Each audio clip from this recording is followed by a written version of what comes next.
এখনও মাটির বিস্কুট খেয়ে বেঁচে আছেন এই অঞ্চলের মানুষ।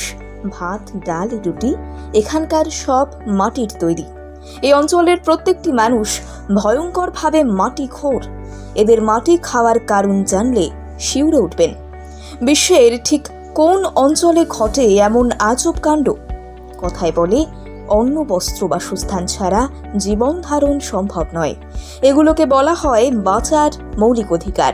তবে এমন দেশ রয়েছে যেখানে অন্ন বা খাদ্য হিসেবে উঠে এসেছে এক অদ্ভুত বিষয়বস্তু।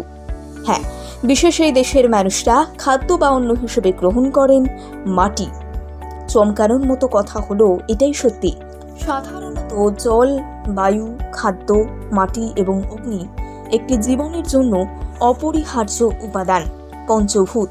তবে মাটিকে খাদ্য হিসেবে গ্রহণ করা সত্যিই অবিশ্বাস্য। জানা যায়, ক্যারিবিয়ান মাইতি শহরের লোকেরা এই কাহিনী ঘটান। খাদ্য হিসেবে গ্রহণ করেন মাটি। আসলে এই স্থানের অর্থনৈতিক পরিকাঠামো এতটাই দুর্বল যে তাদের টাকা দিয়ে খাবার কেনার সামর্থ্য নেই। তাই জন্ম থেকেই তারা খাদ্যের জন্য মাটির ওপর নির্ভরশীল। পেটের ক্ষুধা নিবারণের জন্য তারা বেছে নিয়েছেন এক অভিনব পন্থা। সাধারণত স্থানীয় পার্বত্য গাত্র অঞ্চলের থেকে শক্ত মাটি সংগ্রহ করে আনেন তারা।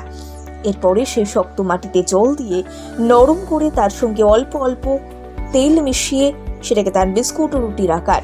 এরপর সেগুলোকে রোদে শুকোতে দেন। ভালোভাবে শুকিয়ে গেলেই নানানভাবে তারা এই খাদ্য গ্রহণ করেন। তবে জন্ম থেকেই এই খাদ্য গ্রহণের ফলে তাদের শরীরেও পড়েনি কোনোরূপ বিরূপ প্রতিক্রিয়া। বাচ্চা, বুড়ো সকলেই দিব্যি আছেন মাটি খেয়ে। সবশেষে বলতেই হয়, সত্যি সেলুকাস, কি বিচিত্র এই দুনিয়া। এখনও মাটির বিস্কুট খেয়ে বেঁচে আছেন এই অঞ্চলের মানুষ। ভাত, ডাল, রুটি এখানকার সব মাটির তৈরি। এই অঞ্চলের প্রত্যেকটি মানুষ ভয়ঙ্করভাবে মাটিখোর। এদের মাটি খাওয়ার কারণ জানলে শিউরে উঠবেন। বিশ্বের ঠিক কোন অঞ্চলে ঘটে এমন আজব কাণ্ড? কথায় বলে, অন্ন, বস্ত্র, বাসস্থান ছাড়া জীবন ধারণ সম্ভব নয়। এগুলোকে বলা হয় বাঁচার মৌলিক অধিকার। তবে এমন দেশ রয়েছে যেখানে অন্ন বা খাদ্য হিসেবে উঠে এসেছে এক অদ্ভুত বিষয়বস্তু। হ্যাঁ, বিশেষ এই দেশের মানুষরা খাদ্য বা অন্ন হিসেবে গ্রহণ করেন মাটি। চমকানোর মতো কথা হলো এটাই সত্যি। সাধারণত জল, বায়ু, খাদ্য, মাটি এবং অগ্নি একটি জীবনের জন্য অপরিহার্য উপাদান, পঞ্চভূত।